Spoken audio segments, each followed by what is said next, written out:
एक logistic centre. छिपकर बनाए गए ग्रीन पीस के इस वीडियो में देख सकते हैं कि यहाँ नए कपड़े नष्ट किए जा रहे हैं। नए उत्पादों और संसाधनों को नष्ट करना जलवायु संकट के दौर में मुनासिब नहीं है।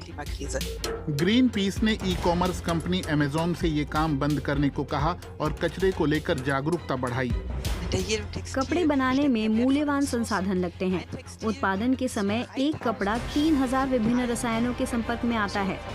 सबसे साधारण सफेद सूती टी शर्ट को बनाने में 2700 लीटर पानी लगता है।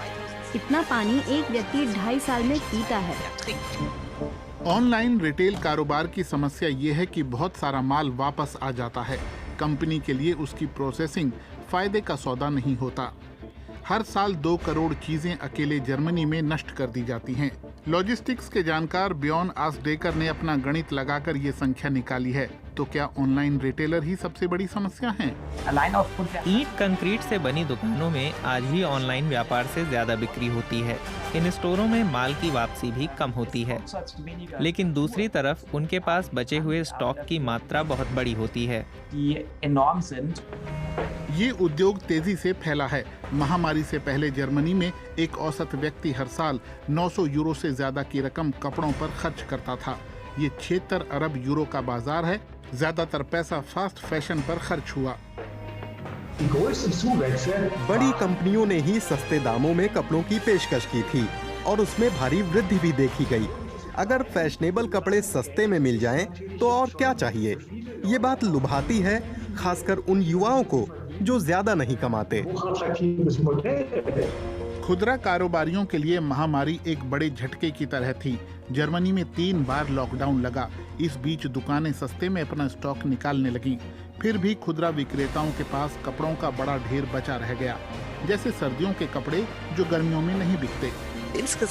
कुल 80 करोड़ नए कपड़े नहीं बिके। इन्हें कहा जाने लगा है कोरोना कलेक्शन। ये बिल्कुल भी साफ नहीं है कि उनका क्या होगा। कई दुकानदार कह रहे हैं कि वे उन्हें नष्ट करने के बारे में सोच रहे हैं। लेकिन बड़े पैमाने पर नए उत्पादों को नष्ट करने पर जर्मन कानून के तहत रोक है। ये बिल्कुल बकवास है। ग्रीन पीस को चिंता करने की जरूरत नहीं। एक भी मामला हम ऐसा नहीं जानते जिसमें बेचने लायक नए कपड़ों को नष्ट कर दिया गया हो या किया जा रहा हो। हम सारी की सारी 20,000 कंपनियों को नहीं जानते हैं और हर दरवाजे के भीतर नहीं झांक सकते। कुछ मामले होंगे, लेकिन उनका हमें नहीं पता। अमेज़न ने इस बारे में एक बयान जारी कर अपनी सफाई दी। अमेज़न से बिके और मंगाए गए ऐसे उत्पादों की संख्या प्रति 1000 में थोड़ी बहुत ही होगी जिन्हें हटाया जाना है, और हम ये संख्या कम करने के लिए कड़ी मेहनत कर रहे हैं। सामान को दान कर दो या नुकसान में बेचो, स्टोरेज में डाल दो या रिसाइकलिंग कर दो। रिटेलर ये काम अक्सर दूसरी कंपनियों को सौंप देते हैं, इसलिए ये पता लगाना मुश्किल है कि कपड़ा आखिरकार कहाँ जाएगा।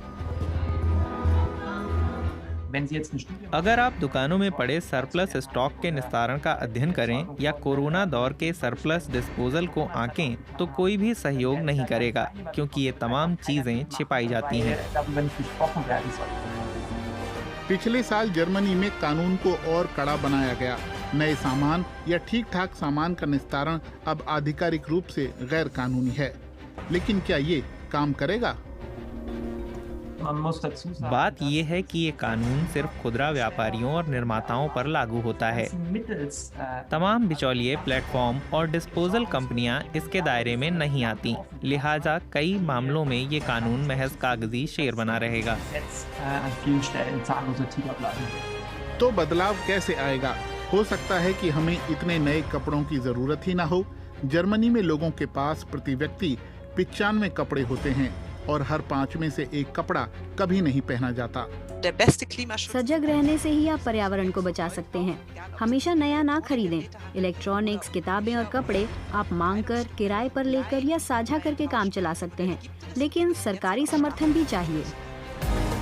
बस समस्या एक है, जर्मनी में लोगों की नंबर 1 हॉबी अब भी शॉपिंग ही है।